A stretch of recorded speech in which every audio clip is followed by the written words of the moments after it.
Buenos días.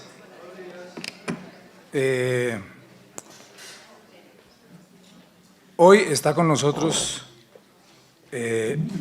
una persona muy conocida por todos y que en este momento está jugando un papel muy importante en el proceso de justicia transicional de nuestro país. Max Yuri Gil Ramírez, que es sociólogo, magíster en ciencia política, candidato a doctor, y su posición dentro de la Comisión de la Verdad es la de coordinador macrorregión Antioquia, eje cafetero de la Comisión de Esclarecimiento de la Verdad. Yo le doy las gracias a Max Yuri por haber aceptado nuestra invitación a venir a hablarnos pues, de lo que él y la comisión están haciendo en este momento y sobre otros aspectos relacionados pues, con este proceso de paz. Gracias, Max Yuri. Muy buenos días. Muchas gracias al Instituto de Filosofía y al profesor Francisco Cortés Rodas por invitarme a compartir con ustedes en el marco de esta cátedra algunas ideas sobre esta labor que estoy haciendo en este momento de la Comisión de la Verdad. Bueno, y muchas gracias a ustedes por venir. Para mí estar en la comisión, tal vez uno tiene a veces que hacer explícitas las razones. Para mí estar en la comisión es un reto bastante grande.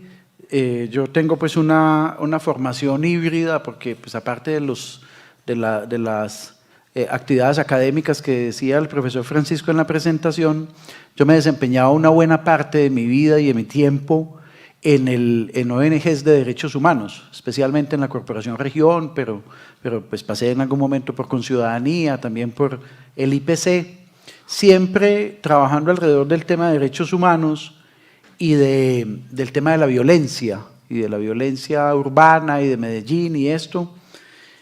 Entonces, cuando en el acuerdo de paz se incorporó un punto sobre víctimas y se acordó la creación del sistema integral y la Comisión de la Verdad, entre otras cosas, en buena medida por presión de la sociedad civil, de organizaciones de víctimas y de derechos humanos, era para muchos defensores de derechos humanos un sueño hecho realidad, una oportunidad por la cual nos habíamos movilizado durante mucho tiempo.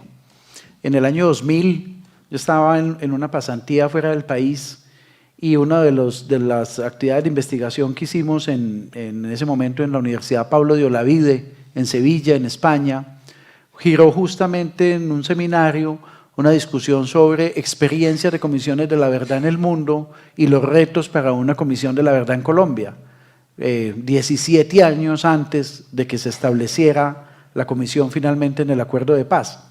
Entonces creo que la comisión es una síntesis, es una institución, enseguida yo les voy a contar un poco como cuáles son los elementos generales de la Comisión de la Verdad. Mucha gente no conoce que somos una entidad nueva de las hijas del Acuerdo de Paz, pero además de eso que tenemos un periodo de expiración muy breve. Nosotros terminamos nuestra labor en noviembre del año entrante.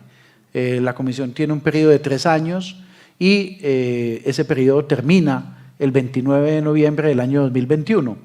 Entonces, mucha gente no sabe qué es la comisión, nos confunden con una entidad hermanita que es la JEP, la Jurisdicción Especial para la Paz, se mezclan las funciones, los imaginarios, etc. Entonces yo dedicaré un poco la primera parte de mi presentación a contarles algunos elementos generales de qué es la comisión, cómo estamos organizados, cuáles son nuestros objetivos, lo que tenemos que hacer, cómo lo estamos haciendo, y luego dedicaré una segunda parte un poco a contarles qué significa hacer verdad en un contexto de una transición, no así fallida, pues para no imitar a la exministra del Interior, pero por lo menos en una transición incompleta e imperfecta, muy distinta de la transición que nos imaginábamos. Lo primero es que la Comisión de la Verdad se crea en el marco del acuerdo de paz. Recuerden ustedes, el acuerdo de paz es el resultado de cerca de 6 años de negociaciones entre el Gobierno Nacional y las FARC. Si contamos el inicio de las negociaciones en el año 2012, cuando empieza la fase exploratoria de conversaciones, luego la instalación formal de la mesa en octubre, y luego pues todo el periodo de negociaciones en La Habana que desembocan en el acuerdo de paz del año 2016. La agenda de negociaciones establecida en ese momento incluía, no diría, eran 6 puntos, de los 6 puntos había 4 temáticos y 2 procedimentales.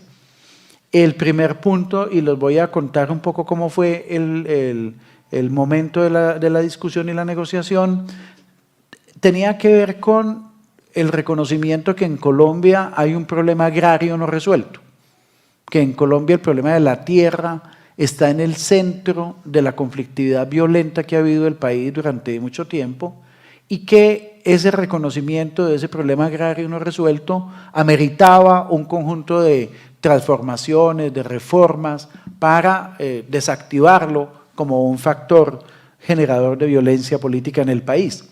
Entonces, el acuerdo establece pues unas medidas, yo no voy a entrar en detalle, pero de manera muy general, un conjunto de medidas tendientes a modernizar algunos sectores del campo, a legalizar la propiedad de millones de campesinos pobres y colonos que han vivido durante mucho tiempo en unas tierras sin títulos de propiedad, a eliminar el atraso, la pobreza y el hambre en el campo colombianos. Entonces, ese era como el primer punto. No es una reforma agraria dura, no es una confiscación de tierras agresiva, para nada. Por el contrario, el acuerdo estableció la convivencia entre economía campesina y otras formas de la economía, y no toca, que es de las cosas pues, que hay que decir, no toca una buena parte del problema agrario colombiano, que es la propiedad terrateniente y ganadera, la propiedad que genera poder por la extensión más que por la productividad. O sea, en el campo colombiano no tenemos una agricultura campesina capitalista en sentido estricto, tenemos un conjunto de formas agroindustriales conviviendo con formas casi que feudales de propiedad agraria. Entonces, ese es el primer punto. Luego, el segundo punto de la agenda tuvo que ver con un conjunto de transformaciones en materia de participación política, que uno podría decir, en lo esencial, eran el reconocimiento de una primavera truncada en la aplicación de la Constitución del 91, la necesidad de avanzar en el espíritu de la Constitución del 91, de que existan garantías reales para el ejercicio de la oposición política, que haya posibilidades reales de competencia política, ¿cierto? Nosotros tenemos un sistema político y un régimen político un poco heredado del Frente Nacional, que si bien es cierto no mantiene la estructura bipartidista, sí mantiene una patrimonialización y una privatización del ejercicio de la política, y que ve en la oposición una amenaza y que ve en los partidos políticos alternativos, especialmente si son de izquierda, una amenaza al statu quo. Entonces, ahí en ese punto, ahí no están las condiciones de participación política de las FARC. Esto es transformaciones democráticas en el régimen político y en el sistema electoral, y la creación fallida, es así, de las 16 curules de paz para las víctimas, que saben que todavía estamos en un debate jurídico político sobre si se deben crear, no se pueden crear, esperando fallos de algunos de los tribunales en los cuales se ha impugnado el acuerdo, la creación de las circunscripciones. El tercer tema, uno podría decir, es sobre todo el reconocimiento del impacto del narcotráfico en el conflicto armado. Se llamó Solución a los problemas de las drogas, y básicamente proponía una transformación en el enfoque de lucha contra el narcotráfico, concentrar la mano dura en el negocio del narcotráfico y ofrecerle alternativas a los campesinos cultivadores de coca para que se pasen a la economía legal a través de lo que se llamó el PENIS, el Programa Nacional Integral de Sustitución de Cultivos Ilícitos, y medidas blandas también frente al consumo, Sí, que no tratáramos a los campesinos, colonos, cultivadores de coca como traquetos y no tratáramos a los consumidores como enfermos o capos, sino que hubiese unas medidas más benignas para para lo que se puede llamar los eslabones débiles de la cadena y concentrar la acción dura en el tema de la exportación y la empresa criminal que es el narcotráfico. Los otros dos puntos, voy a dejar el de víctimas para el final, tenían que ver con cómo se iba a terminar la guerra, el punto que se llamó el fin del conflicto, que era fundamentalmente cómo las FARC iban a hacer el tránsito de combatientes a reintegrados, cómo iba a ser ese proceso, dónde se iban a concentrar, la creación en principio de las zonas veredales transitorias, luego los espacios territoriales de capacitación y reincorporación, cómo iba a ser el proceso de dejación de las armas en 3 plazos, cómo se iban a destruir las armas, etc.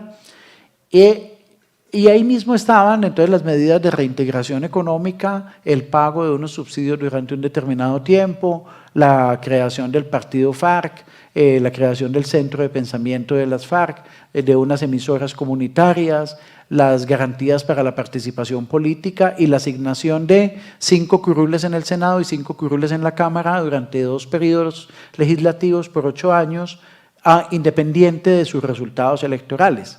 Sí, ese era el punto del fin del conflicto y había un punto que tenía que ver con cómo se iba a implementar. Ahí pues estaba la famosa refrendación y el plebiscito que llevó a la renegociación del acuerdo.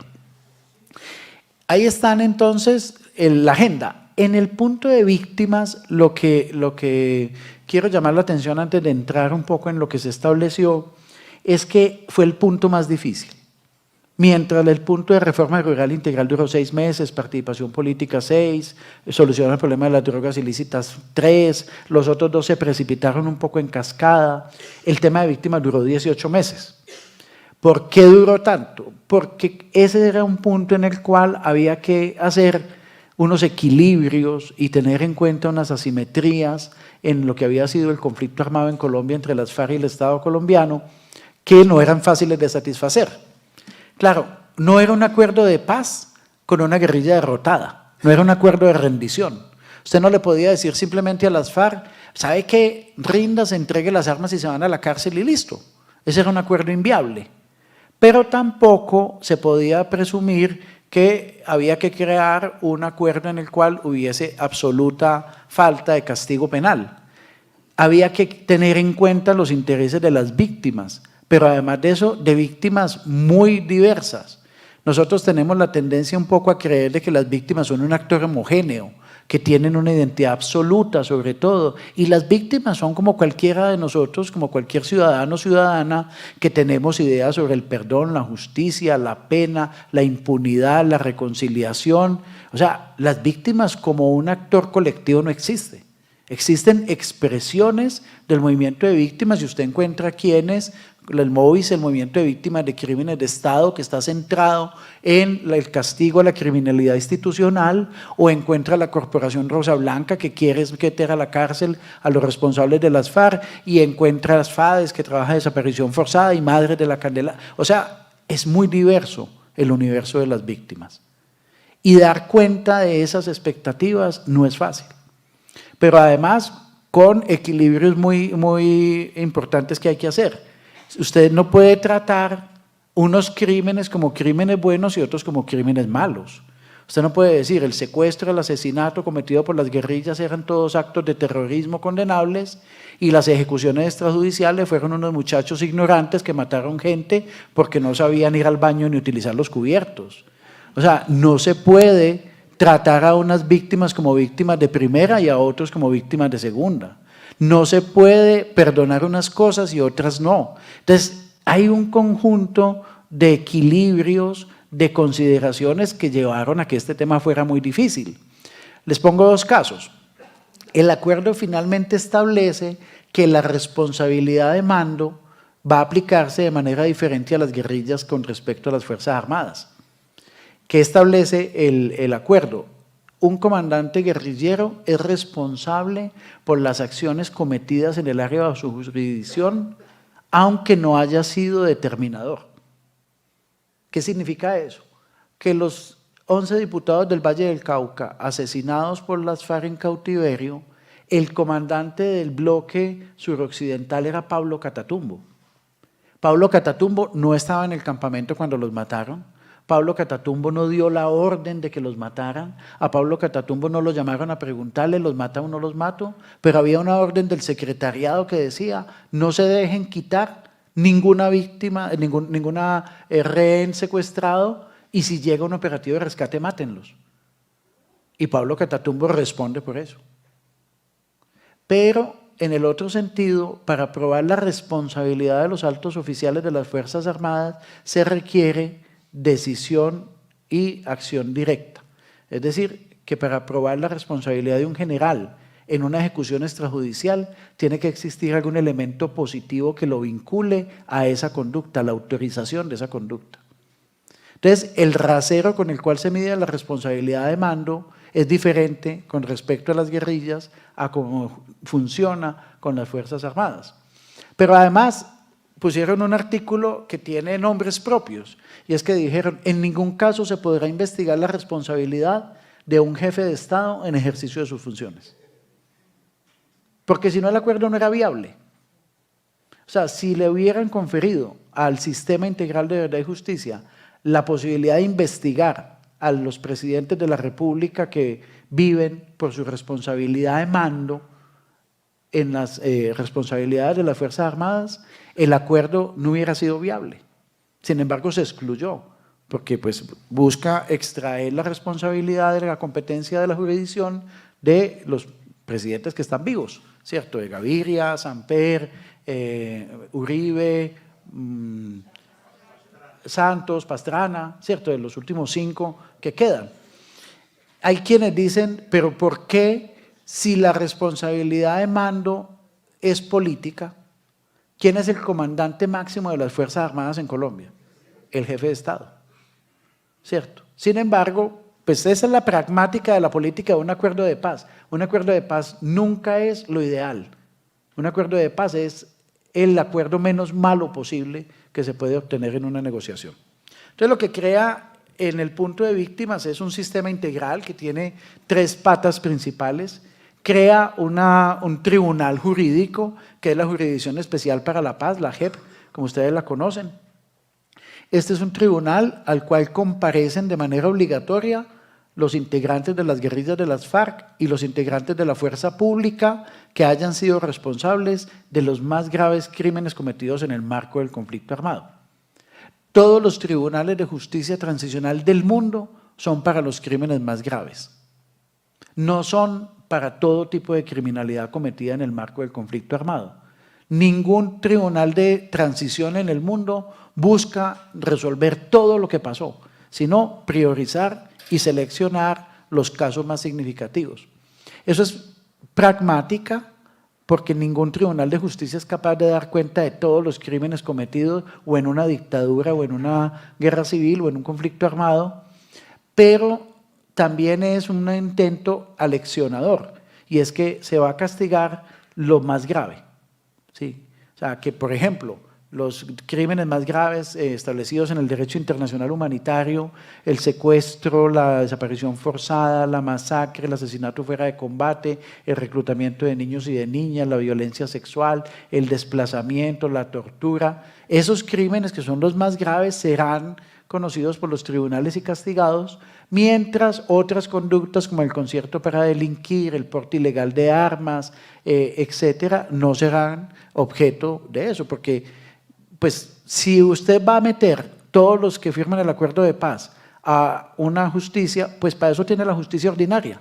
No tendría necesidad de una justicia especial, que es lo que hacen todos los procesos de transición y que en nuestro caso tiene su antecedente en la Justicia y Paz, creada con los paramilitares en el año 2005. Establece unas penas alternativas sobre la base de la colaboración con la justicia, con el esclarecimiento de la verdad, las peticiones públicas de perdón y las medidas de reparación, y establece unas penas entre 5 a 8 años para los que colaboren con restricción de la libertad, no en cárcel. Establece unas penas de 5 a 8 años para quienes de manera tardía se presenten y reconozcan la verdad y lo que han hecho, y unas penas de hasta 20 años a quienes no acepten las imputaciones y sean vencidos en un juicio. La segunda dependencia que crea el Sistema Integral de Verdad y Justicia se llama la Unidad de Búsqueda de Personas Dadas por Desaparecidas. ¿Eso qué es?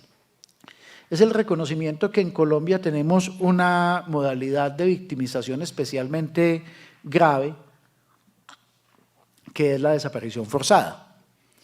En Colombia, la primera tarea que tiene la unidad de búsqueda es depurar la cifra de personas víctimas de desaparición. El último dato que tenemos es del Centro Nacional de Memoria Histórica, del Observatorio de Memoria y Conflicto, que habla de 86.600 víctimas de desaparición forzada. Hay quienes hablan de 100.000. Hace poco, a propósito de los hechos de Dabeiba, la directora recientemente destituida de Medicina Legal hablaba de 200.000 víctimas por identificar de desaparición forzada. Entonces no sabemos de cuánto es el universo real del cual estamos hablando, pero sí hay un hecho que es evidente. Colombia sola tiene más víctimas de desaparición que todas las dictaduras del Cono Sur juntas. Tenemos más víctimas que Argentina, Chile, Uruguay, Paraguay y Brasil juntos. Obviamente con una diferencia. No estamos hablando de desaparición forzada de responsabilidad estatal como en una dictadura.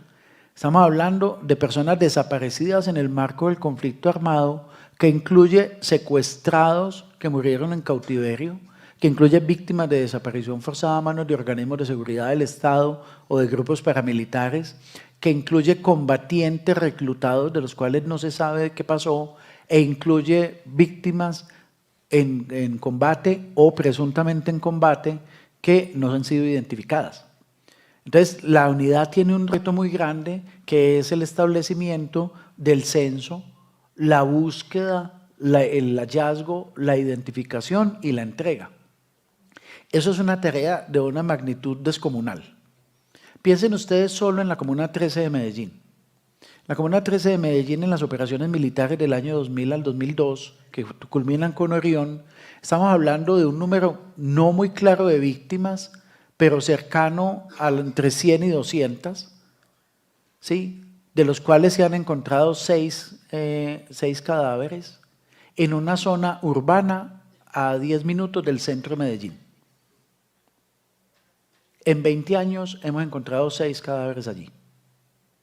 Piensen lo que es eso en el país, en un país de 1 millón de kilómetros cuadrados, en selvas, en ríos, donde muchas personas fueron desmembradas y arrojadas a los ríos, donde el comandante del bloque Fronteras de las Autodefensas, alias el Iguano, La Verde, reconoce que ellos cremaron 600 víctimas de desaparición afuera de Cúcuta y con ello lo utilizaron como abono para los cultivos de flores en la zona. Sí. Piensen lo que es la labor de la unidad de búsqueda de personas desaparecidas y los retos que esto implica. Y estamos nosotros, que somos la Comisión de la Verdad, la Convivencia y la No Repetición. Bueno, un dato antes, cada una de estas dependencias tiene un periodo de funcionamiento. La que más va a durar es la unidad de búsqueda de personas desaparecidas, que va a durar 20 años. En segundo lugar, la JEP, la Jurisdicción Especial para la Paz, va a durar entre 15 y 20 años. El plazo de funcionamiento son 15 años, prorrogables a 5 años más. Y nosotros, que vamos a durar 3 años y que ya llevamos 1 año y medio de funcionamiento. ¿Por qué? Mucha gente nos dice, pero ¿por qué la comisión va a durar tan poquito? La explicación de eso es que las comisiones de la verdad están diseñadas en el mundo. Nosotros somos la Comisión de la Verdad número 37 en el mundo.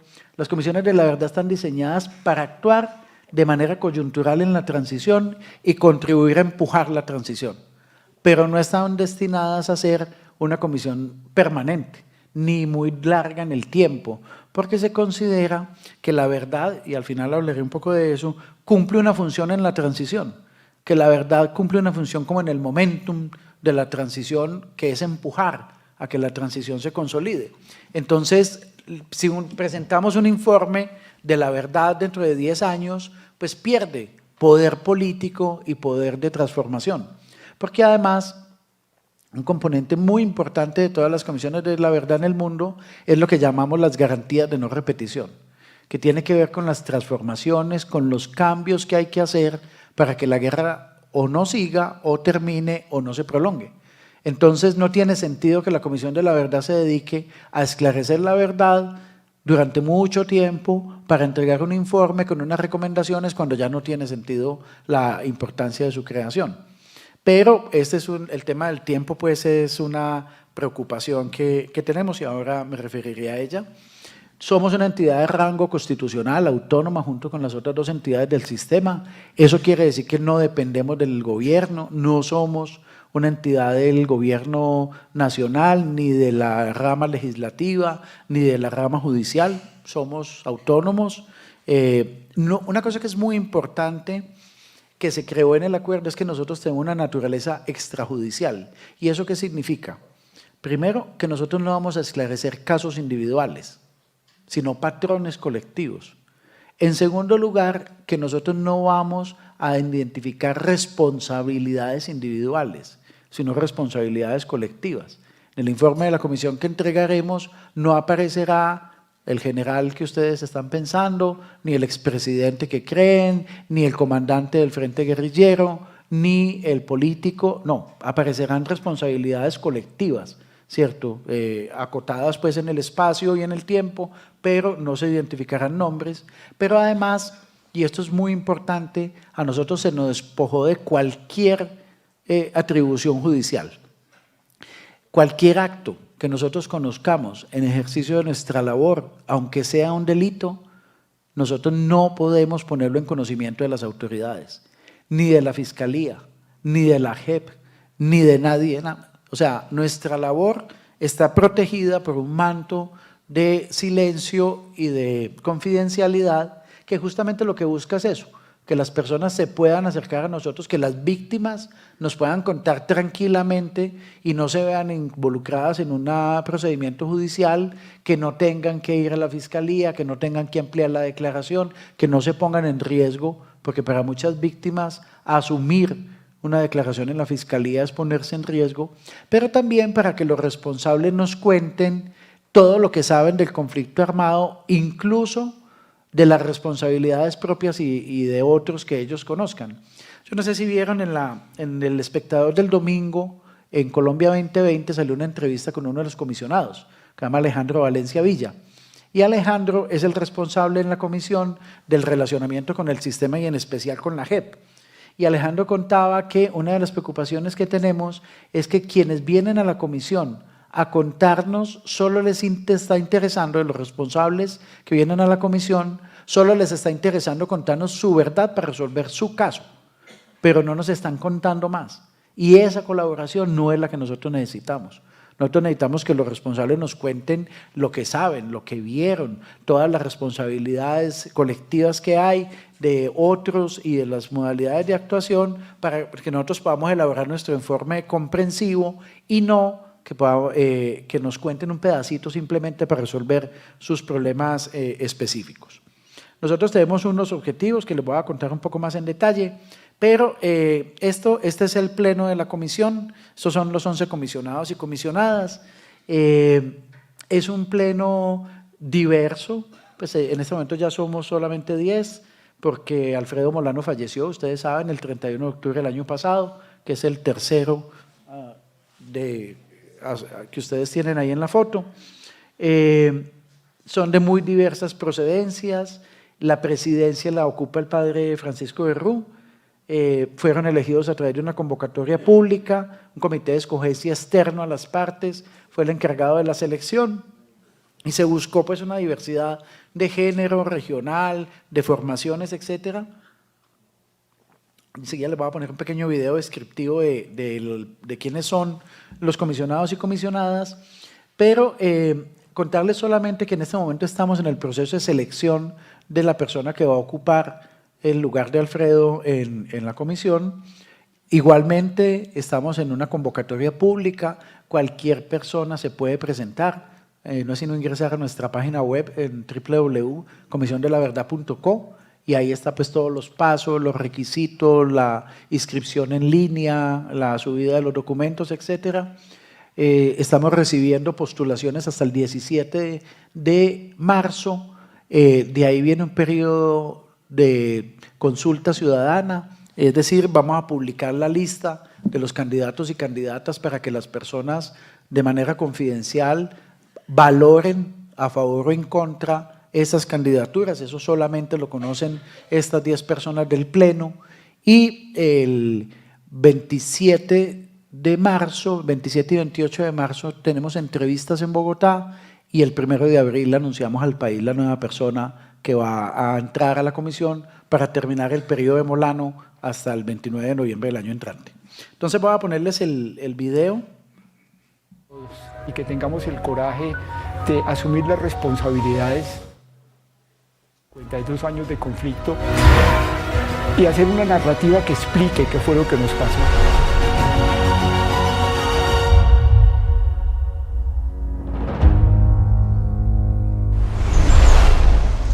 Yo empezaría diciendo, los teóricos de la guerra aclararon hace años que en las guerras la primera baja es la verdad. Entonces, es lógico que si la primera baja es la verdad, lo primero es recuperar la verdad. Pero hay una necesidad de hacer una mirada que pueda recoger y pueda debatir ampliamente y profundizar por qué en Colombia ocurre un conflicto que se va reproduciendo cíclicamente y se va repitiendo. Entonces creo que la Comisión de la Verdad tiene la tarea de contribuir a esclarecer, a reconocer y superar esos ciclos de violencia y también un poco el trasfondo que hay detrás de todos esos hechos tan brutales. Y el temor de la verdad es que una amiga mía decía que la verdad es la prostituta del paseo. Todos quieren la verdad, pero todos ¿a qué precio? En la guerra, pues, eso es lo que ha pasado. Entonces, cada parte tiene su versión de la guerra, y su versión del enemigo, y su versión de la verdad. Y esas verdades van a encontrarse en lo que nosotros vamos a hacer. Y lo que nosotros vamos a hacer y tenemos que hacer es elaborar y construir una verdad que las cobije a todas, que las contenga, pero no las absorba. Pero es necesaria la verdad, porque es que tenemos que reflexionar qué pasó, que nos volvimos así, en qué momento.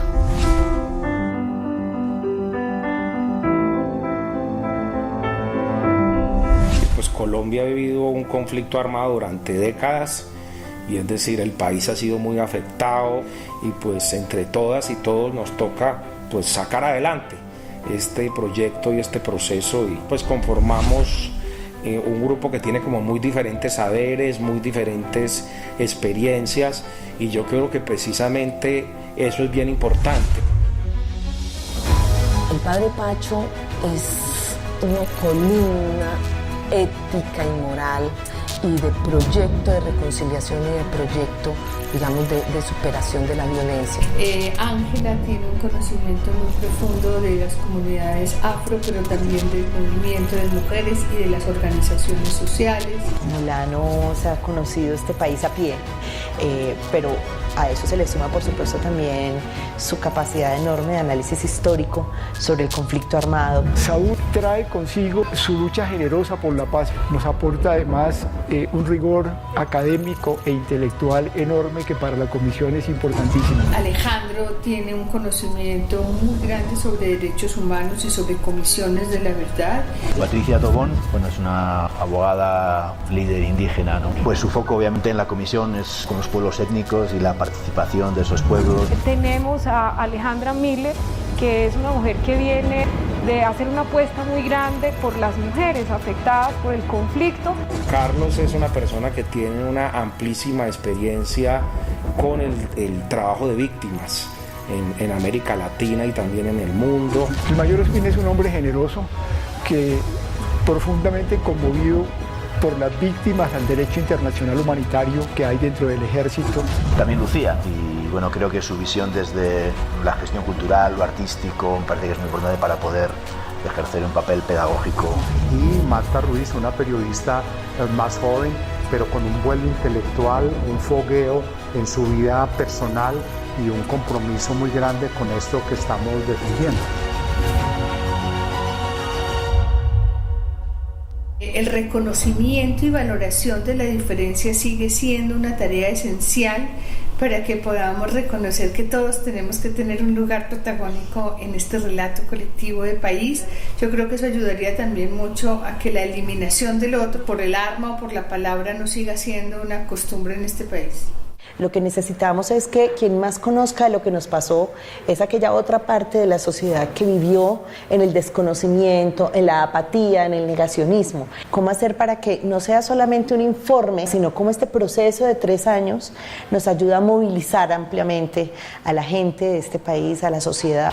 Y creo que la Comisión tiene que hacer una contribución a la despolarización del conflicto, desideologización del conflicto, que permita poner las bases de la convivencia en el respeto al dolor y el sufrimiento y el respeto a los derechos humanos. Y para eso una comisión de la verdad, no solamente para esclarecer, sino para tratar de llevar este país hacia la paz, hacia la convivencia de todos los colombianos, porque las verdades son duras. Decirlas son muy duras y escucharlas el doble de duras, pero el reto es, vamos a tratar de convivir en paz. Comprender lo que nos pasó nos ayudará a comprender que somos seres humanos y que juntos, si tenemos el coraje de cambiar, somos capaces de construir este país.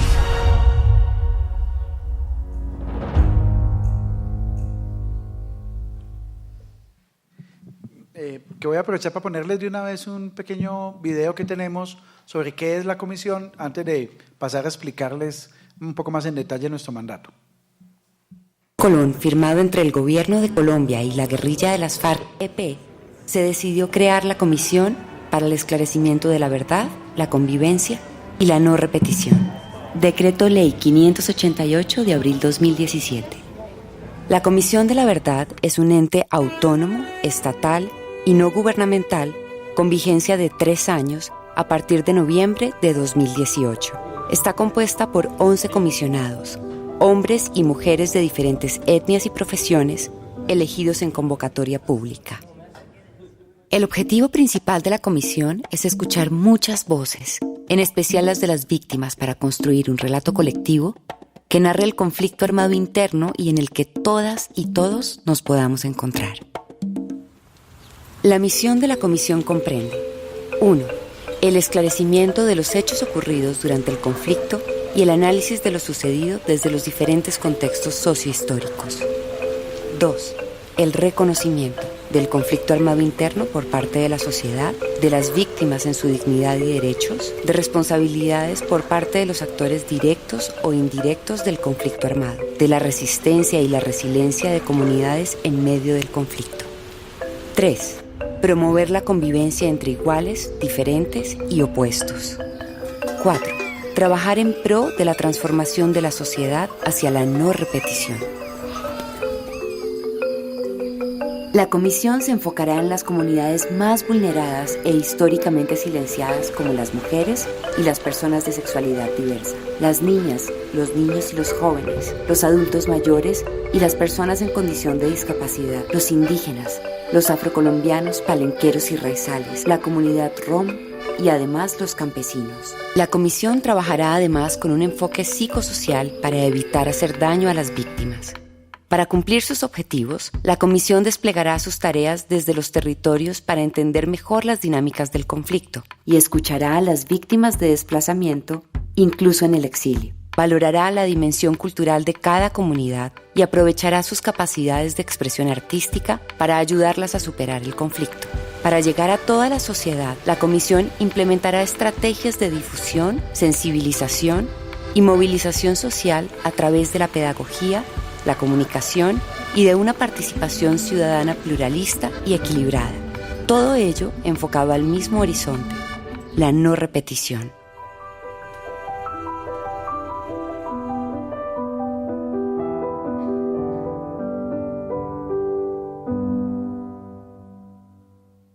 Las tareas fundamentales serán: 1. Escuchar. La comisión tiene el deber de escuchar a quienes han estado directa o indirectamente involucrados en el conflicto. Primero a las víctimas, pero también a los responsables de los hechos, los testigos, así como a los sectores que se vieron envueltos voluntaria o involuntariamente en la violencia. 2. Contrastar y comprender. Luego del proceso de escucha plural, la comisión se dedicará a contrastar lo dicho por esas voces con fuentes fiables y verificables. Podrá pedir información y datos a cualquier institución, incluida la información reservada del Estado. Deberá articularse y colaborar con las otras entidades del sistema de verdad, justicia, reparación y no repetición, como la Unidad de Búsqueda de Personas Dadas por Desaparecidas y la Jurisdicción Especial para la Paz, a la cual no entregará información.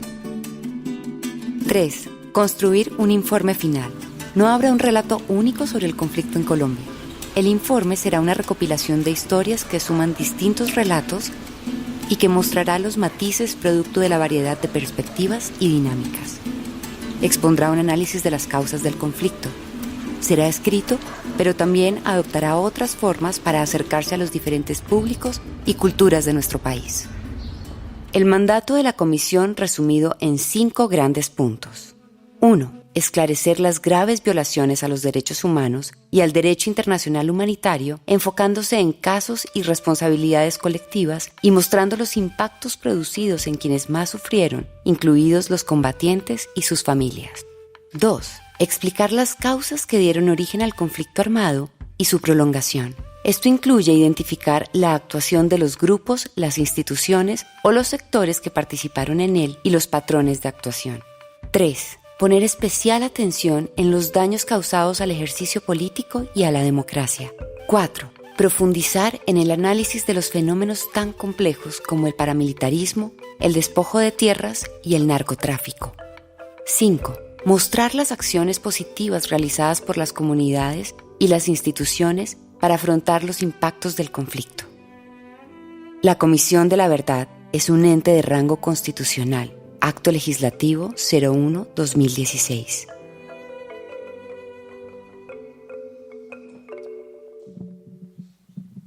Bien, ustedes han visto entonces, uno, quiénes los comisionados y comisionadas, quiénes son, y dos, cómo funciona la comisión.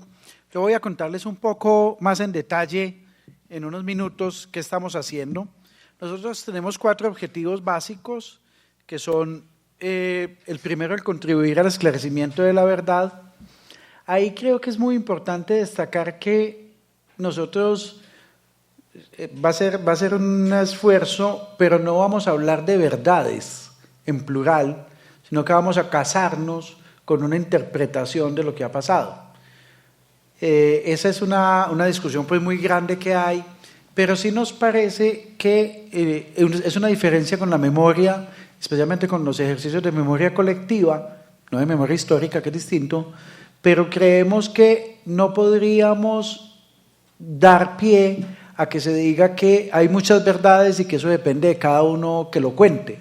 O sea, nosotros como comisión tendremos que hacer una apuesta por un relato coherente, argumentado, fundamentado, pero en el cual nosotros digamos que creemos que lo que ha pasado en el país se origina en esto y se ha expresado de tal manera y ha sido por tales intereses y tales responsables y ha tenido estos impactos y la gente ha hecho estas cosas para contestar.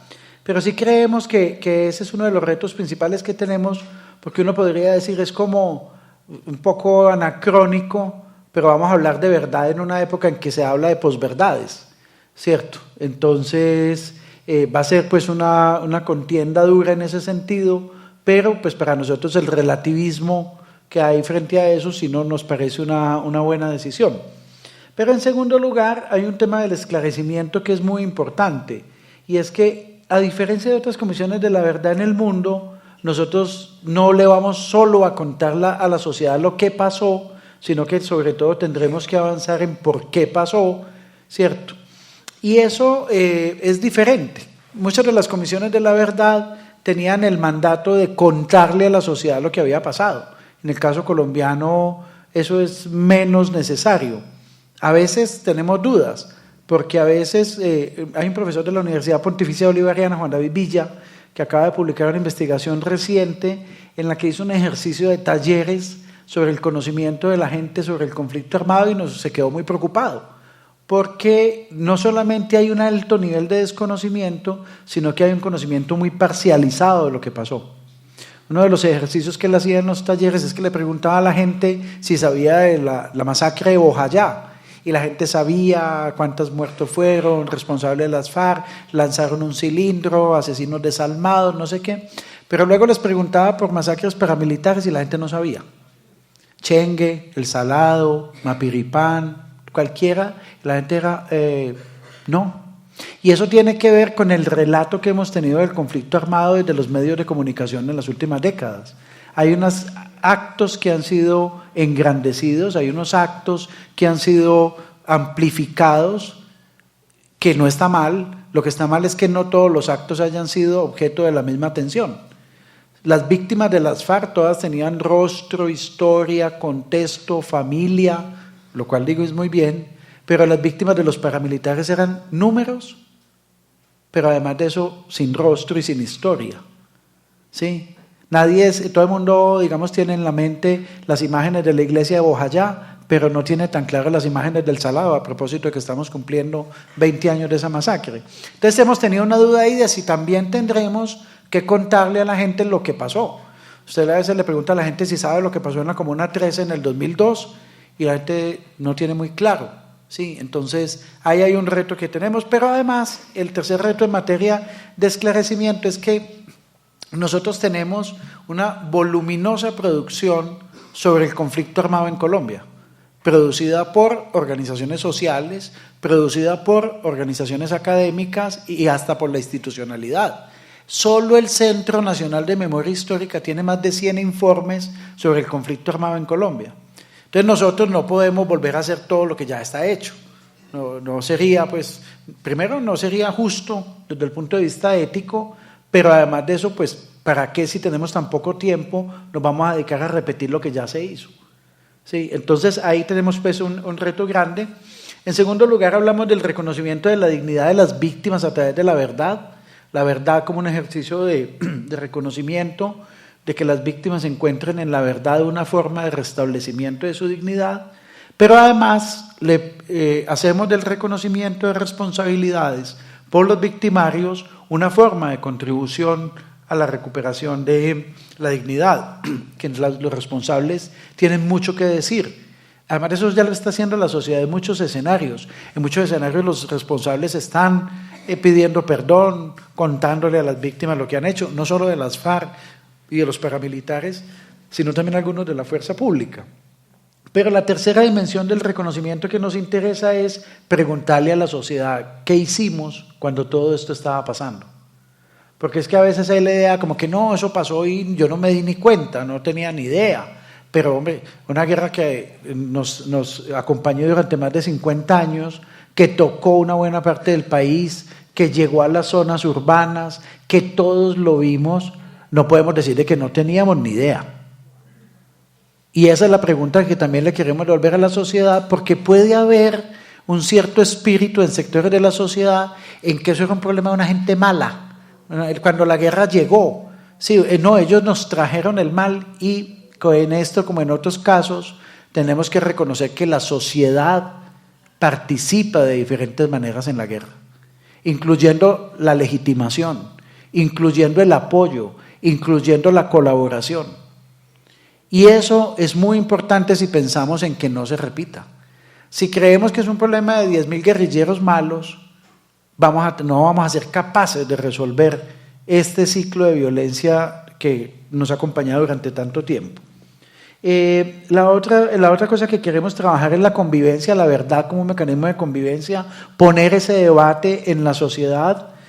A veces hay sectores, y yo creo que es justo y legítimo que lo debatamos, si la verdad ayuda a la convivencia o entorpece la convivencia.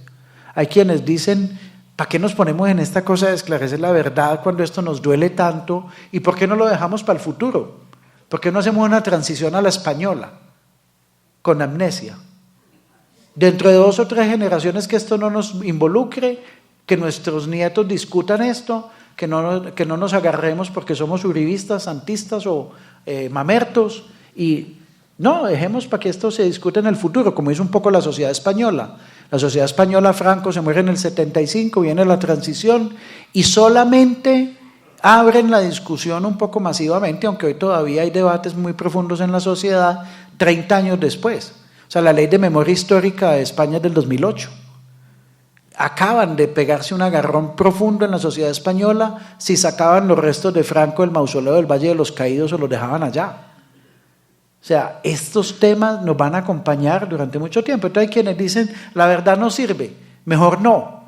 Pero nosotros decimos, es necesario saber la verdad, porque solo si encaramos la verdad, si nos miramos en el espejo de lo que nos ha pasado, podremos avanzar en la reconstrucción de esta sociedad. Pero una transición sobre la base del tapen, el perdón y olvido, creemos que no puede afiancarse en la sociedad. Pero bueno, parte del debate que queremos poner, y la última es lo que ya les he hablado de garantías de no repetición.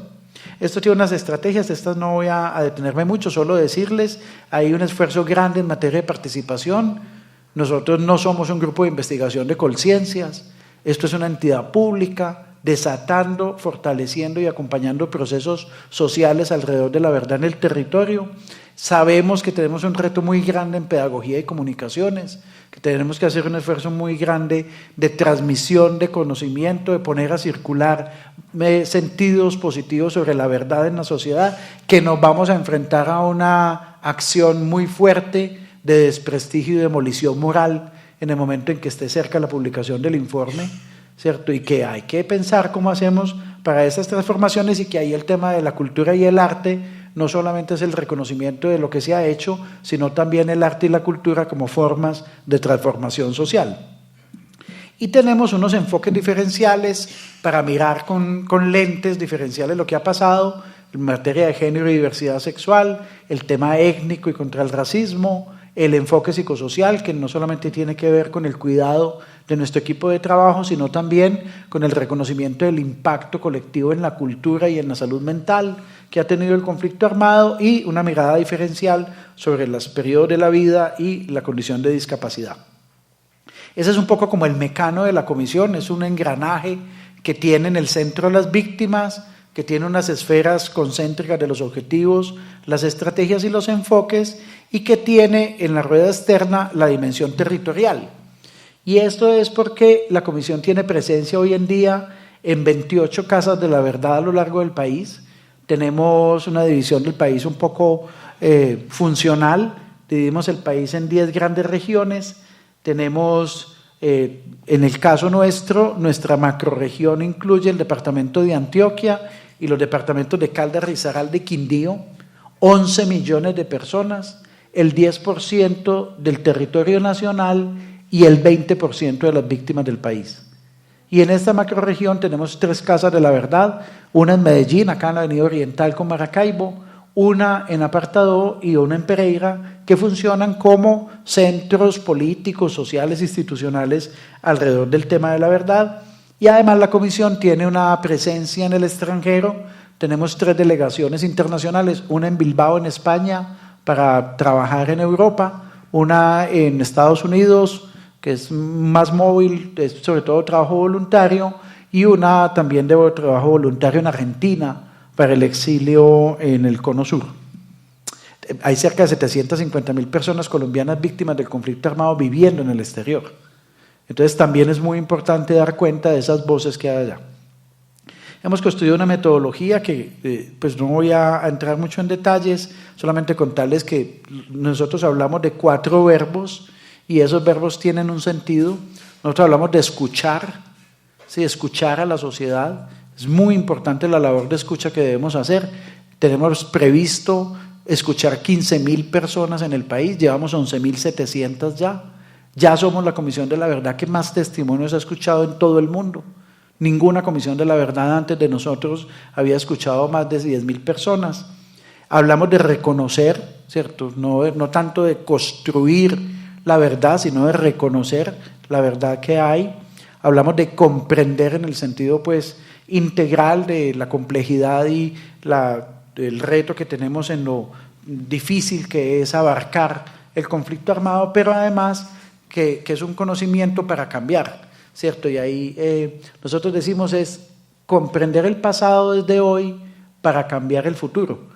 Y hay gente que dice, pero ¿cómo así que cambiar el futuro si el futuro no existe? ¿Cómo lo vamos a cambiar? Decimos sí, porque es que es cómo hacemos de lo que hemos vivido un aprendizaje para no seguir repitiendo la guerra como si fuera un asunto natural en la colombianidad, ¿cierto?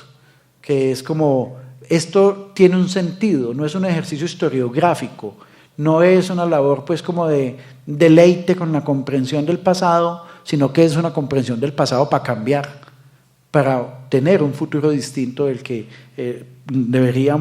pareciéramos que estamos condenados a tener.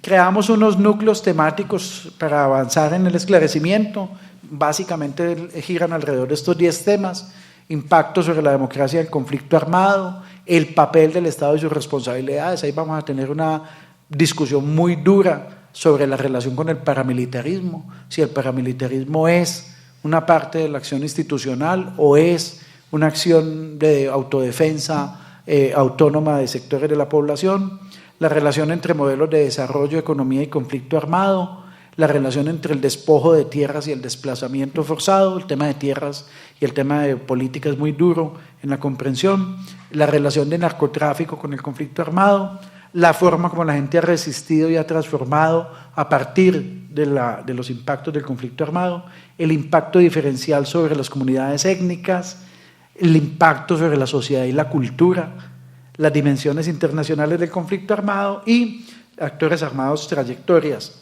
Y estos 10 temas nacionales tienen unos equipos subregionales territoriales que están trabajando en cada una de esas 28 unidades territoriales que tenemos, un poco con la idea que ahí se produzca una síntesis entre esa dimensión nacional y la dimensión territorial.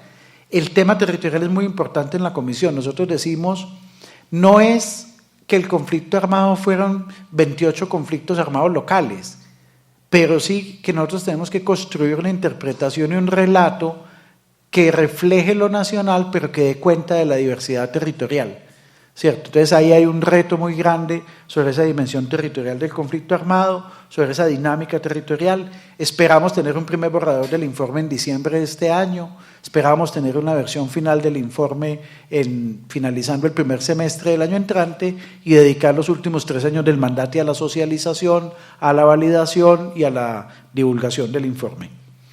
En el medio de esta tarea pues tenemos un sistema de conocimiento que tiene unas fuentes propias, toda la labor que estamos haciendo de recepción de fuentes propias, todo el reconocimiento de lo que ya hay, bases de datos, informes, sentencias, etcétera, y nuestros grupos de investigación buscando un poco estos criterios para la construcción del informe, buscar las preguntas más importantes, la complejidad, la mayor gravedad, lo desconocido, qué hacemos para que no vuelva a ocurrir y los cambios que debemos realizar.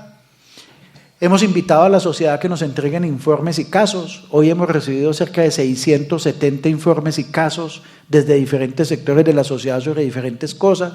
Ahí hay desde gente que nos ha entregado impacto del conflicto armado en la industria en tal región, en los industriales, hasta crímenes de lesa humanidad, desapariciones, ejecuciones extrajudiciales, sindicalistas, Urabá. Bueno, es una diversidad muy grande la que nos han entregado. Los informes son más analíticos de contexto, los casos son más fácticos de situaciones concretas que han pasado. Y bien, quiero dedicar los últimos minutos antes de darles a ustedes también la palabra para que si tienen inquietudes o asuntos que quieran que profundicemos, en un conjunto como de retos que tenemos. Yo creo que hay una pregunta muy de fondo y es que ¿cuándo la verdad contribuye a la no repetición? O sea, ¿cuándo las comisiones de la verdad cumplimos nuestra función? Y ahí pues yo lamento decirles que en general el balance de las comisiones de la verdad en el mundo es muy agridulce. O sea, las comisiones de la verdad en el mundo han ayudado al conocimiento de lo que ha pasado, a la dignidad de las víctimas, a comprender lo que ha pasado, pero ha sido menos su impacto sobre el futuro, su impacto de cambio. Y eso tiene que ver con 3 cosas, creo yo. En primer lugar, que a veces le atribuimos a la verdad un efecto muy potente que no tiene, o sea, que la verdad ayuda, pero si no hay otro conjunto de cosas en la sociedad, difícilmente la verdad puede tener ese efecto transformador. En segundo lugar, que la verdad termina tironeada por muchos sectores y eso hace difícil como que se pueda asumir que el informe, que el trabajo de la comisión es un bien público que le corresponde a la sociedad. Normalmente los informes de las comisiones de la verdad son objeto de un ataque físico, ideológico muy fuerte. Usted puede encontrar ahí desde los militares argentinos que negaron el informe Nunca Más de la Comisión Sábato en el 86, o el asesinato de Monseñor Juan Gerardi en Guatemala, 2 días después de la publicación del informe de la Comisión de la Verdad del Arzobispado de Guatemala, que era un informe alterno. A Monseñor Juan Gerardi lo mataron a piedra en el despacho parroquial, ¿cierto? 2 días después de la publicación del informe.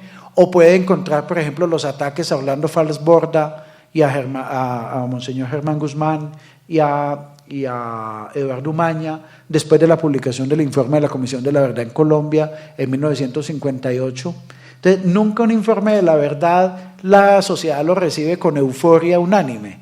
Hay quienes lo ven con satisfacción y hay quienes lo ven con mucha hostilidad, ¿cierto? Y eso pues creo que hay que tenerlo en cuenta en esto, pero además porque si esto no va de la mano con la justicia, difícilmente va a generar transformaciones. Es decir, creo que el tema de la justicia, no hablo de la cárcel, hablo de la justicia, es un componente muy importante, porque si están demasiado escindidos, yo creo que nosotros hicimos una apuesta en Colombia con una comisión de la verdad separada de la Jurisdicción Especial para la Paz. En Sudáfrica estaban unidos en un tribunal de verdad y reconciliación. Pero si nosotros hacemos una labor desde la Comisión de la Verdad que no dialoga con la labor de justicia, pues la comisión pierde dientes. La comisión se queda como en un esfuerzo de buena voluntad, ¿cierto? Como en una labor más de divulgación científica o moral, pero sin poder realmente. Entonces creo que este tema es muy importante para valorar en la justa medida lo que podemos hacer. Nosotros tenemos un reto muy grande, pasando al segundo punto de esos retos misionales, en la amplitud del periodo. Estamos hablando de, la comisión tomó la decisión de indagar los hechos desde 1958 hasta el 2016. ¿Por qué empezamos en el 58? Porque en el 58 empieza el Frente Nacional, porque es la primera comisión de la verdad, y terminábamos en el 2016, porque pensábamos que el conflicto armado iba a terminar en el 2016, pero la verdad es que el conflicto armado no ha terminado, en muchos lugares se ha reconfigurado y creo que vamos a terminar como en octubre del 2021, ¿sí? Porque la verdad es que los ciclos hay algunos cambios cualitativos, pero no terminó de manera definitiva el conflicto armado. Estamos hablando de 8 millones de víctimas, estamos hablando de hechos que ocurrieron en todo el territorio nacional, en 1 millón de kilómetros cuadrados. Entonces, cualquiera de esas dimensiones, ustedes entenderán, pone unos retos enormes para a qué dedicarle, qué destacar. Les cuento en el caso de Antioquia. Nosotros estamos en el departamento que tiene el mayor número de víctimas del país. Somos campeones en todo el horror. O sea, el departamento con más masacres, con más desaparición forzada, más secuestros, más ejecuciones extrajudiciales, más asesinatos. O sea, somos un tremendo. Aquí hay grupos guerrilleros que no existieron en ningún otro lugar del país. Aquí hay grupos paramilitares que solamente existieron aquí. Aquí ha pasado todo. Antioquia es como el caso demostrativo, síntesis del conflicto armado. ¿A qué le atinamos en Antioquia? ¿A qué le apuntamos? ¿Sí? A la cultura antioqueña, al narcotráfico, a la configuración de las élites, a las características geográficas. O sea, solamente para ponerles el caso de Antioquia y la dificultad de definir de manera absoluta a qué le apuntamos. Y eso es el país, ¿cierto? Lo mismo vivimos en el país. Entonces, claro, este es un tema pues central, creo que nos van a dar palo. Nosotros ya tenemos asumido pues que no tenemos la menor probabilidad de quedar bien con todo el mundo, que por el contrario vamos a quedar mal con todo el mundo. Todo el mundo nos va a reclamar, todo el mundo nos va a decir les faltó, ¿por qué no hicieron esto? Debieron haber hecho aquello, pero pues eso es parte del ejercicio de intentar un relato colectivo sobre esto que nos ha pasado. Hay una pregunta muy grande sobre qué es lo nuevo que vamos a decir. Ahí hemos dicho tenemos claro que en la sociedad existe un mayor nivel de conocimiento sobre qué le hizo quién, a quién, dónde, cuándo y cómo. Es decir, quiénes son los responsables, las modalidades de victimización, un poco el movimiento en el tiempo y en el espacio, pero creemos que hay muy poco sobre el por qué, las razones del conflicto armado en Colombia. ¿Por qué hemos tenido un conflicto armado durante tanto tiempo? ¿Por qué no hemos podido terminar el conflicto armado a pesar de que tenemos negociaciones, desmovilizaciones y desaparición de grupos armados, pero el conflicto no termina? ¿Cuáles son las razones de persistencia? Entonces ahí creemos que puede ser un poco donde nos podemos entrar. Tenemos un reto muy grande de veracidad y rigurosidad. Nosotros decimos, si a la comisión le pueden demostrar un hecho falso, nos destruyen. Nosotros solo podemos decir aquello que sea totalmente verificado, demostrable, comprobable, porque si no, pues lo que está en cuestión va a ser la veracidad de la labor que hicimos. Ya nos están diciendo que somos sesgados, que tenemos un uniforme debajo de la ropa de civil, que tenemos el camuflado, bueno, todas esas cosas pues que suelen pasar, pero pues hay que hacer un esfuerzo muy grande porque la comisión tenga el mayor nivel de rigurosidad y veracidad en su labor.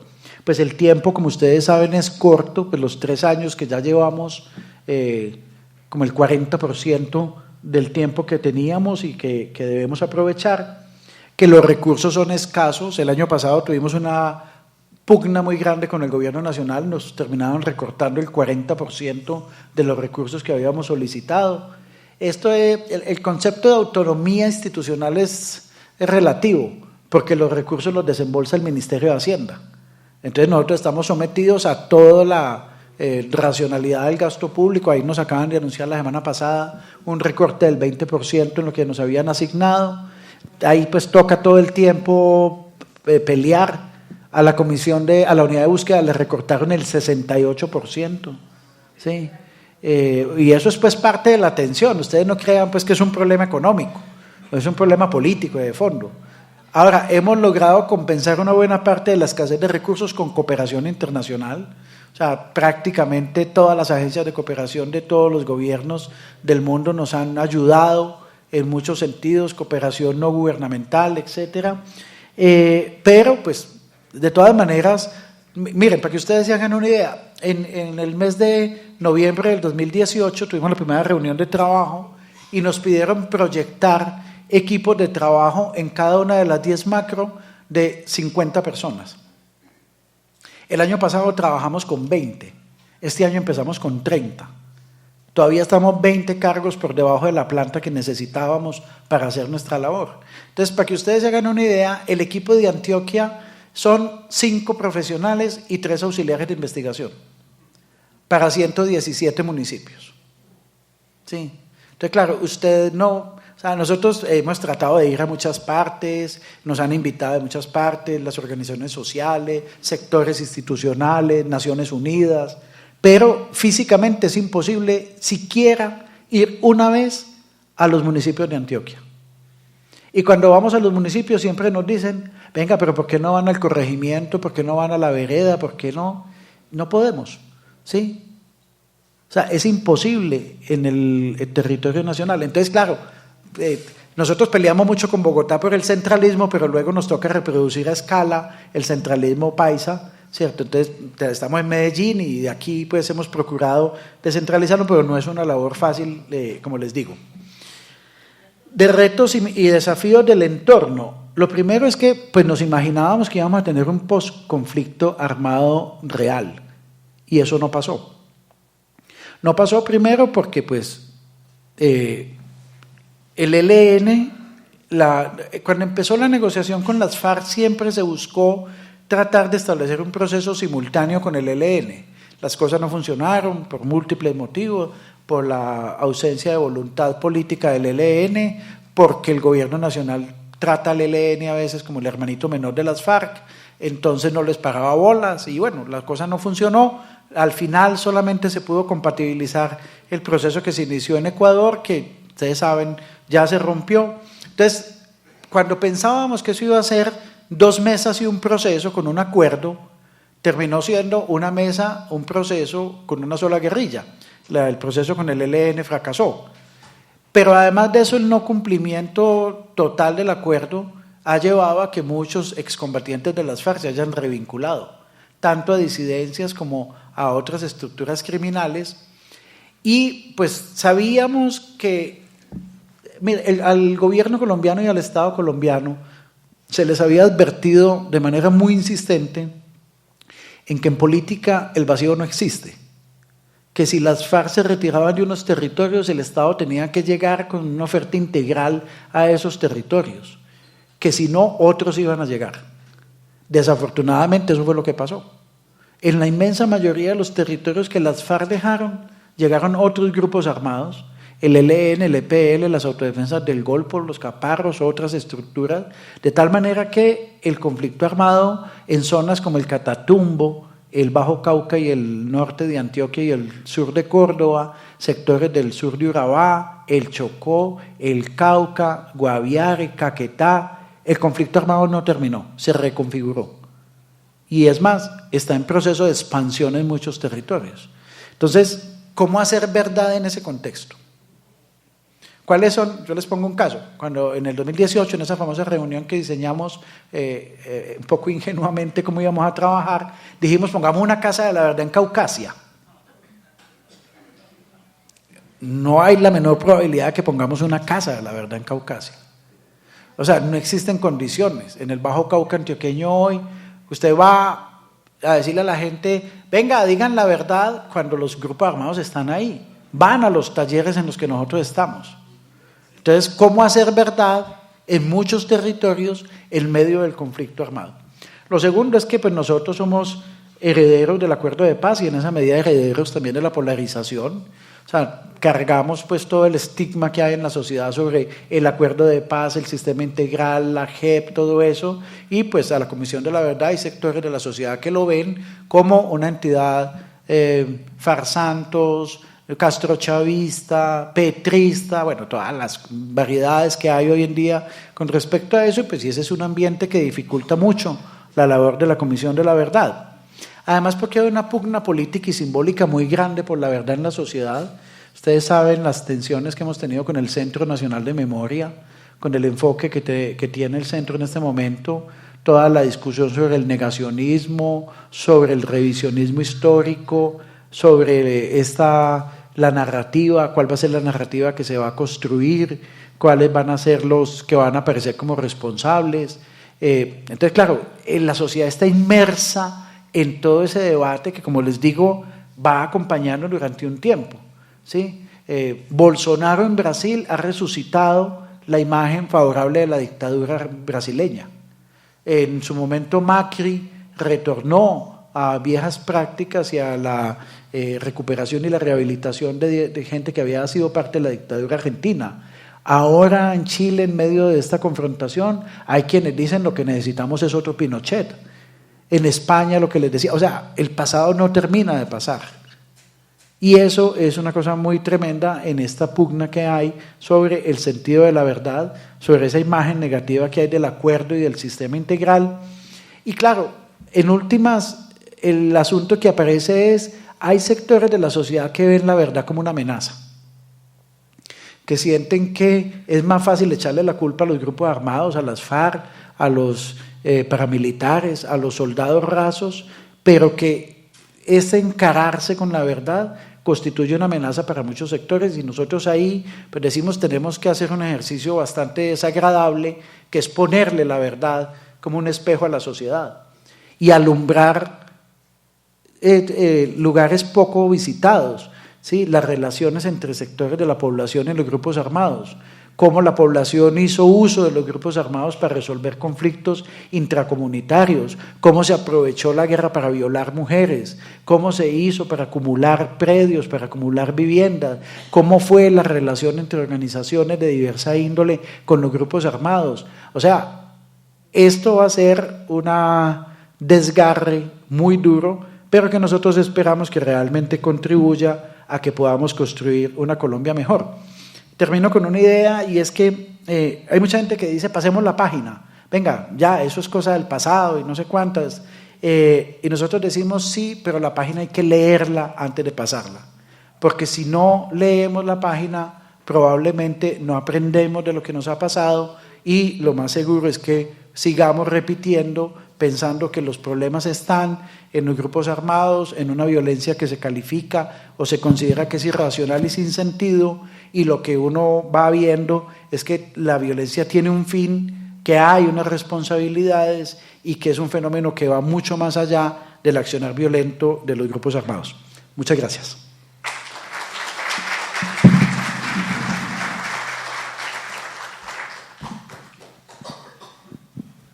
Muchas gracias, profesor Masjuri, por su interesante conferencia, por permitirnos conocer desde dentro lo que está haciendo la Comisión de la Verdad. Voy a darle la palabra a quien quiera preguntarle algo al profesor, al comisionado. No, coordinador. Coordinador, perdón. Sí.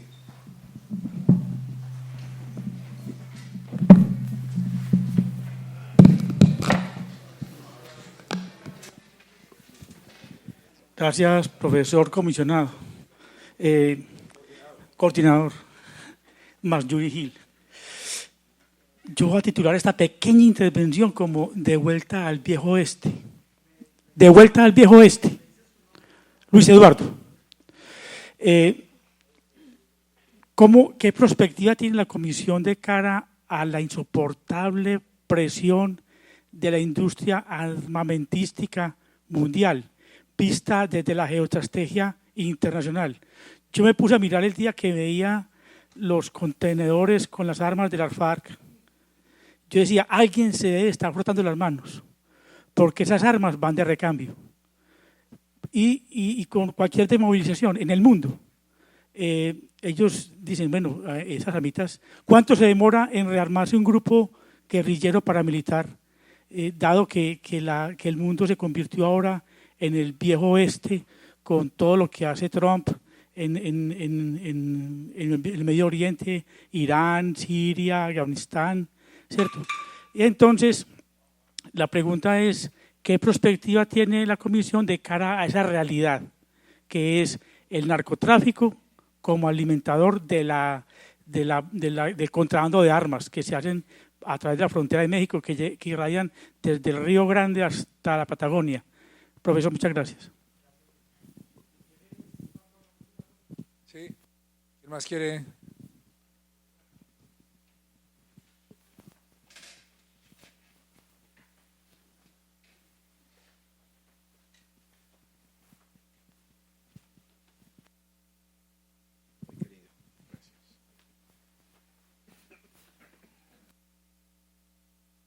Profesor Yuri, buenos días. A mí me quedan interrogantes con respecto a... yo me llamo Ricardo Lozano. Profesor Yuri Gil, gracias por su lúcida y conmovedora presentación. Yo tengo un interrogante y es sencillo, si la comisión para esclarecer la verdad no hace juicio ni presenta ni hace responsabilidades. Yo le creí entender usted que tenía, digamos, dientes o musculatura para ejercer una esclarecedora, que le dijera, dentro de la propiedad rural, tener alguna influencia, primero, o sea, con qué músculo y con qué dientes. Y segundo, ¿por qué a quienes finalmente le van a hacer ustedes el informe final dentro de los escasos 2 años que tienen? Eso es todo. Gracias.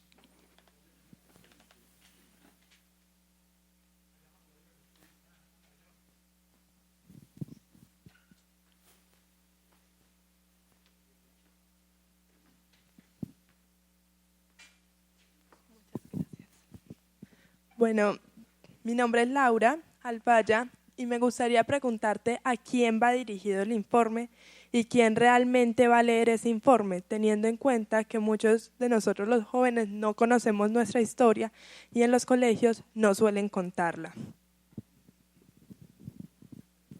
Si quieren, paremos ahí, sí, enseguida hay otra rondita. Luis Eduardo, mira, es cierto, una de las miradas que nosotros vamos a tener en el informe tiene que ver con la influencia internacional en el conflicto armado, de todo tipo. O sea, nuestro conflicto armado surge en un contexto de Guerra Fría.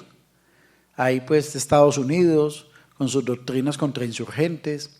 Hay un dato que pues ustedes, yo no sé si lo recuerdan o lo conocen, el primer decreto de creación de grupos paramilitares de apoyo a las Fuerzas Armadas es de antes de que existiera la guerrilla colombiana, de 1963. ¿Sí? Entonces, claro, usted puede hacer un rastreo de la influencia norteamericana en el conflicto armado, también un rastreo de la influencia, por ejemplo, cubana sobre los grupos insurgentes colombianos, luego pues el papel de Venezuela y bueno, todo lo que ha pasado, pero también de la industria armamentista, porque claro, la guerra es un negocio que genera una gran rentabilidad para unos y pues con toda seguridad hay que señalarlo, pero pues digamos lo que también vemos nosotros ahí es que el conflicto armado colombiano puede terminar, como han terminado otros conflictos armados en el mundo. O sea, no hay una explicación más allá de nuestra voluntad para que el conflicto armado no termine. ¿Qué hace la industria armamentista? Se lleva las armas para otro lado, ¿cierto? Pero con eso pasa como con el problema del narcotráfico, que es lo que llaman en la lucha contra el narcotráfico el efecto globo, que usted pincha en un lado y el aire que está ahí se va para otra parte del globo. Lo mismo hace la industria armamentista, pero pues a nosotros nos toca resolver lo nuestro, ¿sí? Y en esa medida, pues sobre todo, yo sé que no es la idea de Luis Eduardo, pero no existe ninguna razón que esté por encima de nuestra capacidad de decidir en el conflicto armado. O sea, ni Estados Unidos, ni Rusia, ni Cuba, ni Venezuela, nada. O sea, en última, nosotros somos quienes tenemos la posibilidad de tomar esa decisión y por eso creemos que el informe buscará llamar la atención sobre esa responsabilidad, ese involucramiento. Sobre lo que señala Ricardo, mira, Ricardo, nosotros, debe ser la influencia jesuita de Pacho en la comisión, nosotros nos autodefinimos como un tribunal ético, no como un tribunal judicial, ¿cierto? O sea, nosotros decimos, a nosotros no nos interesa la responsabilidad individual, no nos interesa señalar la responsabilidad judicial, pero sí nos interesa mucho llamar la atención de la sociedad sobre la responsabilidad ética, colectiva, que hemos tenido en este conflicto armado. Entonces, claro, nuestro carácter es extrajudicial, para nosotros es perfecto, porque creemos que nos facilita la labor. La JEP tiene su responsabilidad judicial y es la que será encargada de las responsabilidades individuales, pero claro, en el informe final no aparecerá ni los nombres, como se los había dicho, pero sí en el componente de garantías de no repetición habrá un conjunto de recomendaciones sobre los cambios que tenemos que hacer. Por ejemplo, uno sabe, es evidente que una de las recomendaciones que tendremos que hacer es que se cumpla el acuerdo de paz. O sea, firmar acuerdos de paz para no cumplirlo es una forma de mantener el conflicto armado, porque da razones, ¿sí? O sea, no nos cabe la menor duda de lo inadecuado del relevantamiento armado de Iván Márquez, Santrich y otros, de la coherencia de la gente de FARC que se mantiene en el acuerdo de paz, pero no se puede desconocer de que el acuerdo para la inmensa mayoría de los combatientes no se ha cumplido y para la sociedad menos. El acuerdo de paz no estaba encaminado a satisfacer a las FARC. Cuando hicimos un cálculo del presupuesto que se necesitaba para la implementación del acuerdo de paz, 87 centavos eran para el tema agrario, 11 para víctimas y 2 para atender a los excombatientes de las FARC. Entonces, no cumplir el acuerdo de paz no es faltarle a las FARC, es faltarle a la sociedad. Si se había reconocido una deuda en materia agraria y en materia política, ¿por qué no lo cumplimos? O sea, de nuevo, cuando uno mira la historia, por ejemplo, de las reformas agrarias frustradas en este país, en 1930, en 1960, esta es la tercera intento de reforma agraria, pues por llamarla reforma a una reforma bastante moderada, bastante rosada, ¿cierto? Que no toca factores estructurales y ni eso se cumple. Entonces, claro, el tema de la no repetición va a ser un tema fundamental y lo conecto con lo que Laura estaba preguntando. El informe va a ser un informe, pues, 500 páginas, como ustedes imaginarán, que no se lo va a leer nadie, ¿sí? Pero nosotros sí queremos que el informe tenga un conjunto de dispositivos para socializarlo, o sea, que incluya, no se rían, una serie en Netflix, ¿sí? Estamos ya haciendo los contactos para eso, vamos a tener un conjunto de productos de comunicaciones para divulgación, multimedia, folletos, aparte pues de que lo vamos a publicar en diferentes lenguas indígenas, un resumen ejecutivo, un video, o sea, la idea es que el informe tendrá que tener presentaciones accesibles para que se vuelva un producto de consumo masivo, ¿sí? Y eso lo tenemos claro.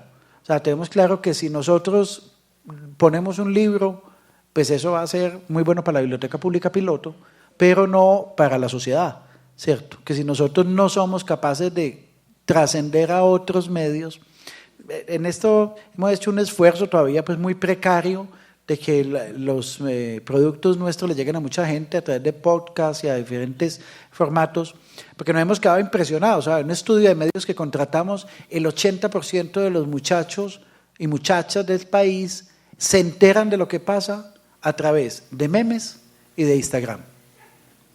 ¿Sí? Y nosotros pues escribiendo documentos de 20 páginas, se llama Aproximación al problema de las causas objetivas del conflicto armado. Entonces, claro, a nosotros no nos lee nadie, ¿sí? Somos de una cultura completamente de la escritura y de la escritura más de eso densa. Entonces, si no somos capaces de... Hemos visto la película No, yo no sé si ustedes recuerdan, ¿cierto?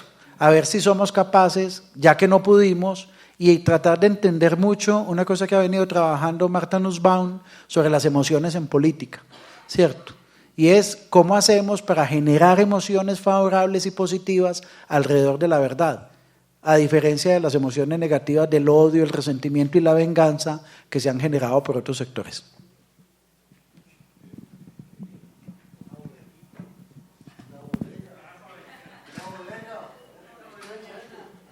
Muy bien, muchas gracias. ¿Hay más preguntas, perdón? Sí. Gracias, profesor Max. Mire, sobre el rostro de los desaparecidos. Ustedes tienen una unidad que es la unidad de búsqueda de personas desaparecidas. Aquí ya nos expusieron unas ideas sobre el rostro de los desaparecidos comparando ese rostro en Argentina y ese rostro en Colombia. En los unos son blancos, en los otros mestizos. En Argentina son educados, aquí poca educación. Allá ante todo son citadinos, aquí campesinos. Allá son estudiados, aquí poco estudiados. Allá tienen representación ante el gobierno y se hacen oír, aquí no. Entonces, teniendo en cuenta esas consideraciones y muchas otras, la pregunta para ustedes, la comisión, es ¿cómo están enfrentando esa verdad del rostro de los desaparecidos en Colombia, que realmente no tiene ninguna representatividad? Y solamente cuando llegan ante ustedes, como usted lo ha dicho, cuentan su caso personal y no colectivo.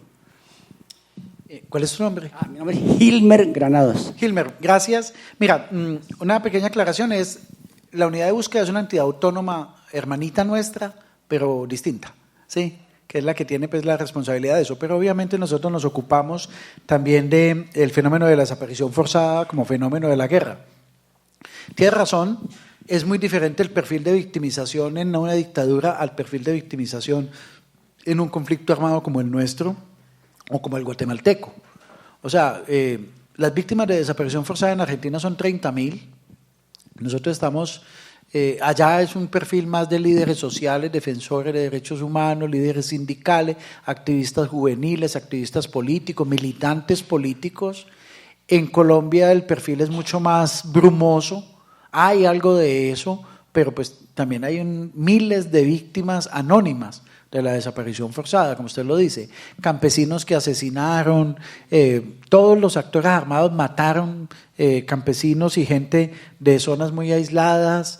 Entonces, claro, el perfil es distinto, no son líderes sociales en su mayoría, con lo cual el nivel de exigibilidad de las familias y de conciencia de derechos es mucho menor. Pero matizaría una cosa, y es, nosotros tenemos tal vez una de las primeras organizaciones de desaparecidos de América Latina, que es ASFADES, la Asociación de Familiares de Detenidos Desaparecidos.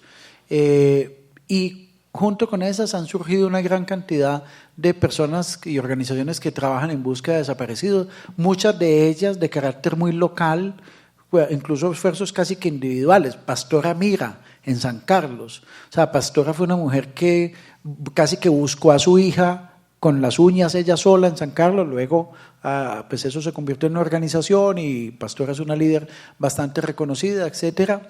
Pero es cierto que ese será un tema fundamental porque además el impacto de la desaparición forzada es un impacto diferencial, ¿cierto? O sea, cuando a una persona le asesinan a un familiar, el tener el cuerpo, realizar el rito del entierro, tener la certeza de dónde está, es muy distinto de una persona que ha sufrido una desaparición en su familia. Uno habla con las mujeres de la Comuna 13, de Mujeres Caminando por la Verdad, y todas ellas en el fondo guardan la esperanza de que en algún lugar estén sus hijos vivos, ¿cierto?